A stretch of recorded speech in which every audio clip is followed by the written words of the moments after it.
The fact that Israel cannot invade Lebanon is because the partisan army there is 100 times more powerful than the guerrilla army facing them in Gaza, with weapons that could literally level, flatten all of Israel, all of its cities and its towns, its airports, its factories, and even threaten its nuclear weapons under the ground in Dimona themselves.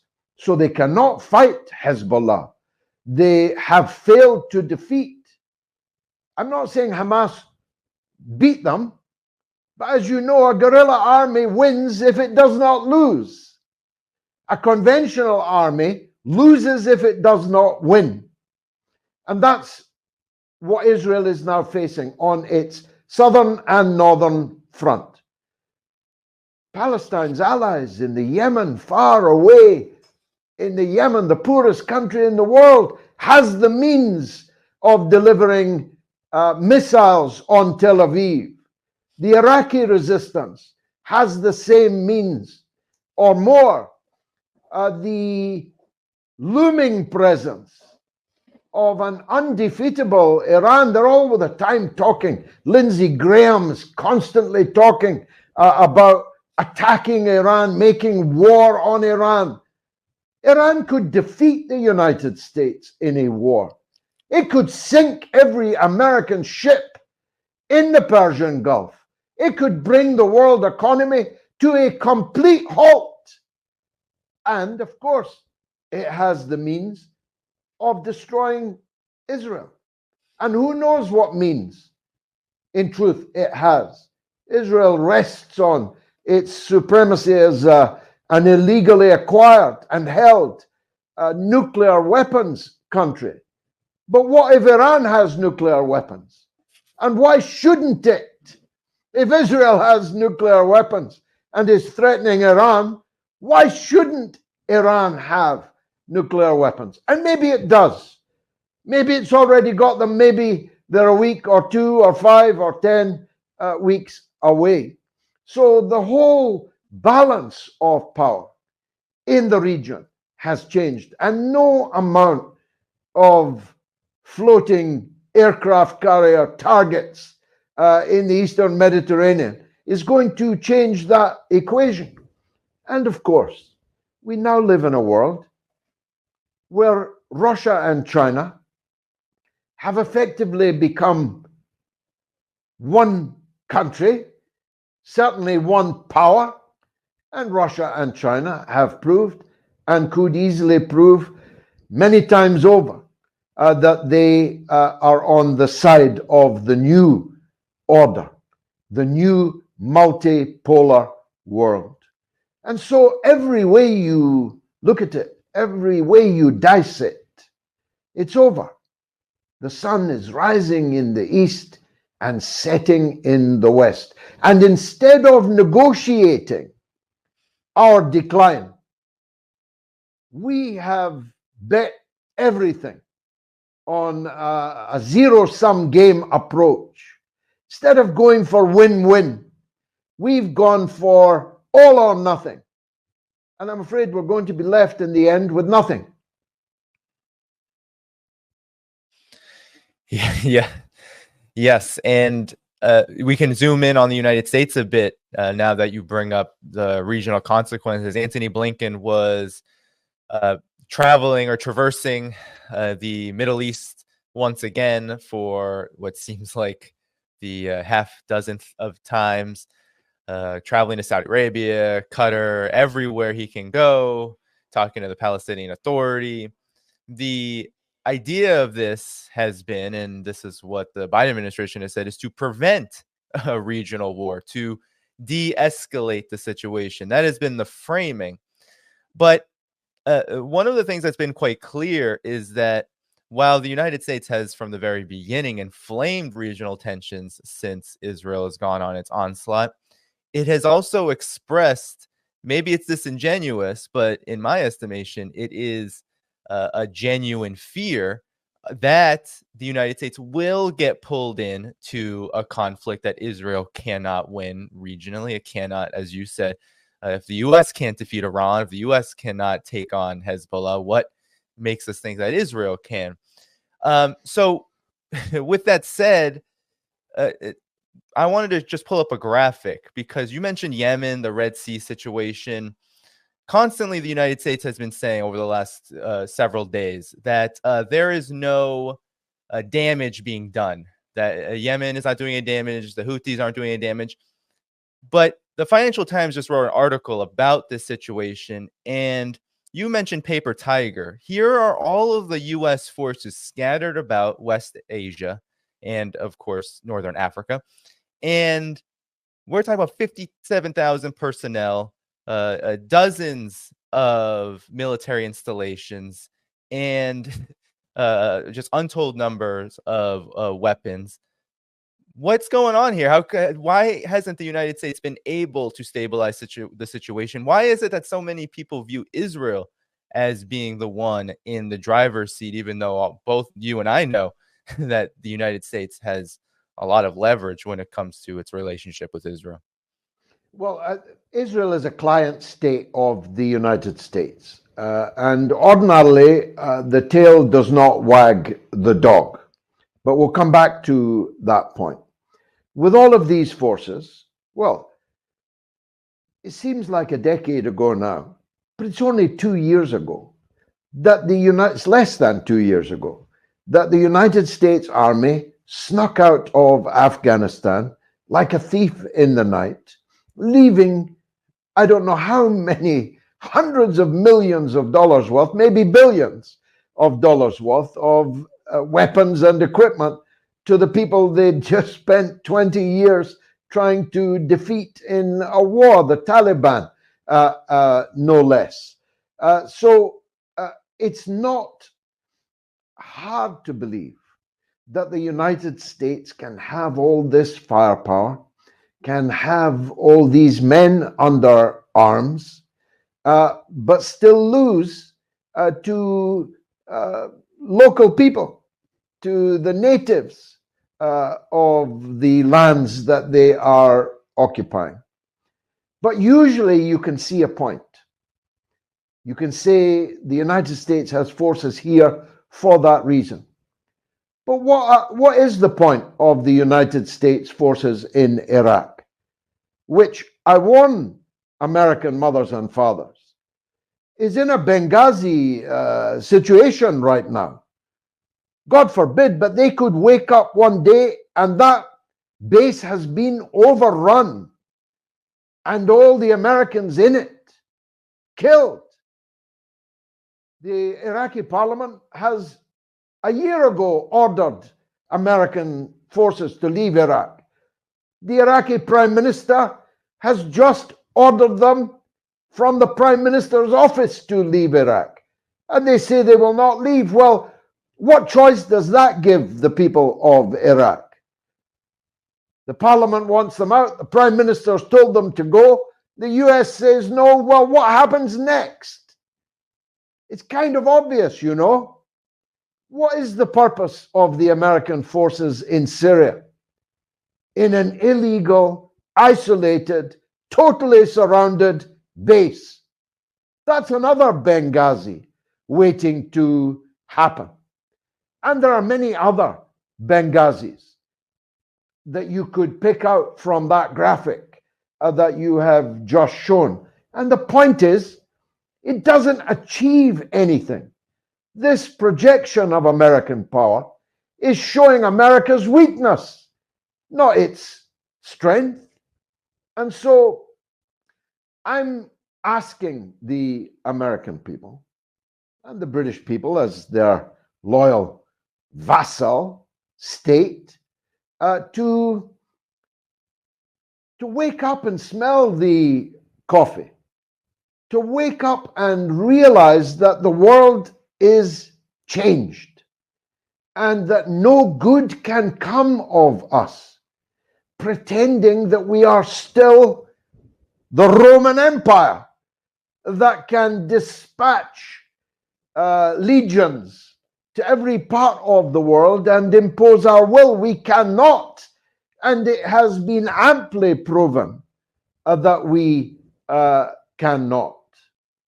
Now, the point about a client state that gets out of control is the reality we're now facing here. Of course, in the medium term, the United States can impose its will on Israel. A significant number of Israel's citizens are, in fact, American citizens, although many of them have left. All the money and all the weapons that Israel uses come from the United States. So they have what you called leverage. But in the short term, how do you know Netanyahu's not going to pull a Samson act and bring the whole house down on everybody's head? When your client is not a poodle, but a pit bull terrier, you're in danger yourself. That terrier might savage you, might savage your vital interests before you are able to stop them. That's why it is so profoundly unhealthy that your entire political class seems to be a wholly owned subsidiary of the Israel lobby. And that Israel lobby is not, of course, a Jewish lobby. It's a fundamentalist evangelical Christian Zionist lobby, more than it is a Jewish lobby, and a very large and significant part of America's Jewish community is against Netanyahu and for justice in the conflict we are talking about. But when I see senators almost like robots, almost catatonically walking the American people deeper and deeper into this quagmire you described, I wonder when the American people are going to say enough of this, no further. I mean, even the so-called American First Brigade, turns out they're not America First at all. They're Israel First, even if Israel's interests diverge from the interests of the United States. When I see you passing resolutions in your Congress, virtually nem-con, virtually unanimously, making it a crime to boycott Israel, making it a crime to stand up for the Palestinians, to wear certain clothes, to chant certain slogans, to hold up certain placards, the egregious scrapping, trashing of your constitutional freedoms and liberties, all in the interests of a small country of 7 million people on the Eastern Mediterranean shores. I mean, America is a great country, a great power, the greatest we've ever seen. Why is it being led by the nose by Benjamin Netanyahu, a man that most people in Israel think should be in jail, never mind being allowed to pull the world into a potentially global catastrophe? You know,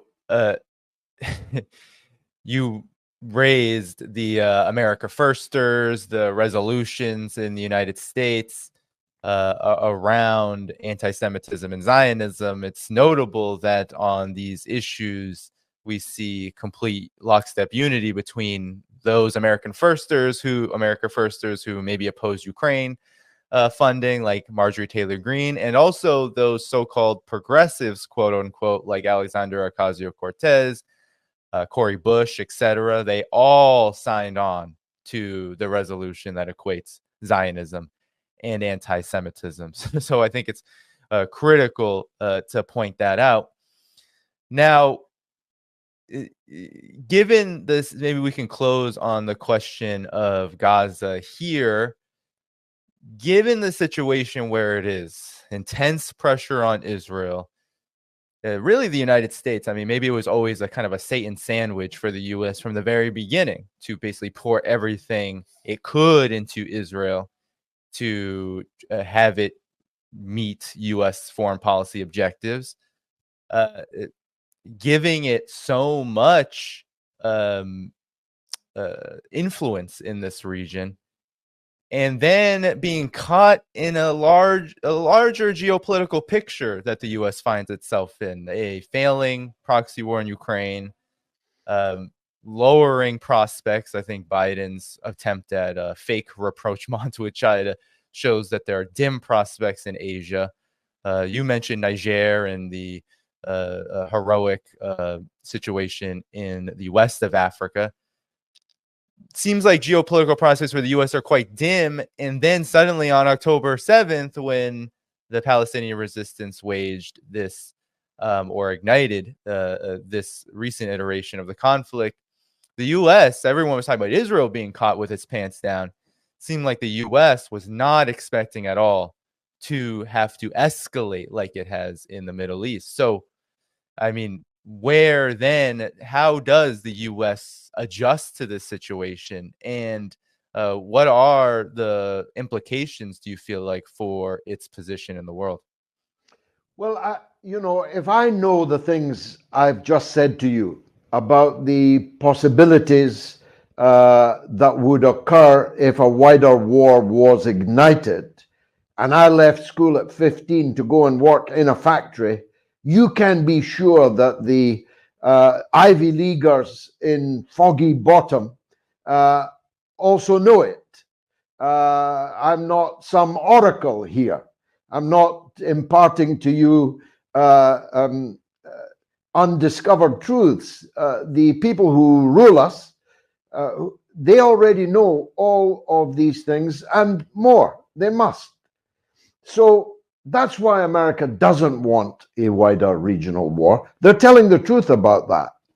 Some on the left imagine that they do, but in truth they don't, because they know what the likely outcome of that wider conflagration would be. But they have a client that they have armed to the teeth and sharpened those teeth endlessly, that is no longer under their control. Blinken proves it every time he goes there. Every time he goes there, he tells us that he's told them that there needs to be less civilian casualties, there needs to be more precision, needs to be more care taken, and the numbers of dead and maimed goes up rather than down. So they have ample evidence that their client is not taking their orders. And that, of course, demonstrates their weakness still further, as does their unwillingness, inability to check or stop the growing influence of Iran and the axis of resistance and its fighting abilities and its economic strength. I've just been talking with some Iranian friends online just an hour ago, and the optimism in the air in Iran about their new geopolitical and economic situation is palpable. The failure of the US to destroy Iran is another indicator, marker of their growing weakness. So what's going to happen? This brings me back to the ICJ. When I raised this on my own show, the mother of all talk shows, virtually nobody agreed with me, but I'm iterating it now again. There are many people who need an off-ramp. There are many people who need an exit from this before it becomes uncontrollably dangerous. And wouldn't the ICJ ordering Israel to cease and desist be the perfect off-ramp? Wouldn't it be the perfect excuse to say, look, client, we'd love to, but we can't, because to do so, we'd be in defiance of the highest court in the world on the most sensitive subject in the world, namely genocide. So I've got my fingers crossed. I'm a religious man.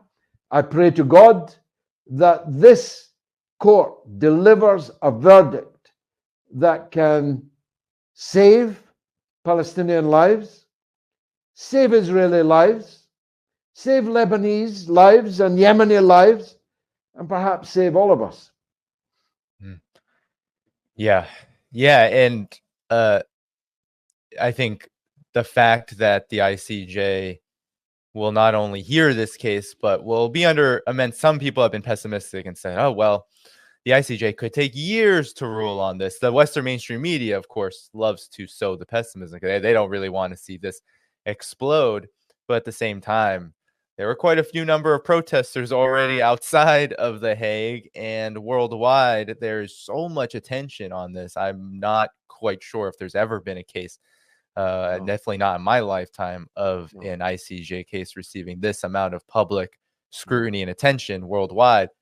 So I think, your point is definitely taken. I think sometimes it's hard for especially people just following this, the atrocities, and having understandable pessimism, if not complete and utter distrust in the whole of the collective West, especially the U.S. Leader, the head of it, because politics is can be a bit more sophisticated when there is this much pressure, and you have the United States from the very beginning, maybe doing the opposite of this, but trying to massage Israel's approach to this, knowing how consequential it is to the current U.S. administration. Israel may not care, but it is quite consequential for the current U.S. administration, as well as whoever takes the helm, whether it's Biden or someone else, Trump, whoever. It is quite consequential that this thing continues on, and that the negative attention on the U.S.'s role in it continues. I don't think we've seen this in the modern history, especially in the last couple of decades when it comes to the Palestine question. It truly has brought it back on the map in ways that I could not have predicted before October 7th. And then I just want to close on this here on December 14th. Jake Sullivan met with Mr. Gallant, Yoav Gallant, the defense minister, who is probably one of the top, if we talk about those who have uttered many things in relation to genocide on Palestinians in Gaza. But I think this gets to your point about the tail wagging the dog, so to speak. Here you have just Israel out of control. And this was the moment where I recognized that regardless of what the U.S. is saying, Israel is willing to publicly defy the United States' own wishes. Here is what he had to say about the state of the war and how long it might go. So thank you for being side by side with us in this effort. The Hamas is a terror organization that built itself for a decade to fight Israel. And they build infrastructure under the ground and on the ground. And it is not easy to destroy them. It will take and require a long period of time. It will last more than several months, but we will win and we will destroy them. It will last several. This was as the United States was trying to push Israel to not just enter a low intensity phase, but to perhaps extend a longer ceasefire, humanitarian ceasefire, than it had already partially agreed to. So I think that says it all about where things are at. Danny, there's a wonderful Yiddish word, so many wonderful Yiddish words, chutzpah. That's what was on display there. What we in Scotland would call a brass neck. The arrogance with which the tail wagged the dog there was palpable, was visible on Sullivan's face. And I just want to stress this point. The court can order an immediate cessation. It doesn't have to deal with the whole case on its merits. That can take years, would take years. But it can order a cease and desist tomorrow evening or over the weekend after they have consulted. That wouldn't make Netanyahu stop necessarily, although it might, but it's unlikely that it would. But it would certainly immediately confront the Western governments and the Western leaders with a gigantic, an Everest of a political and legal problem. And that would then begin to put real pressure on Joe Biden and on Netanyahu.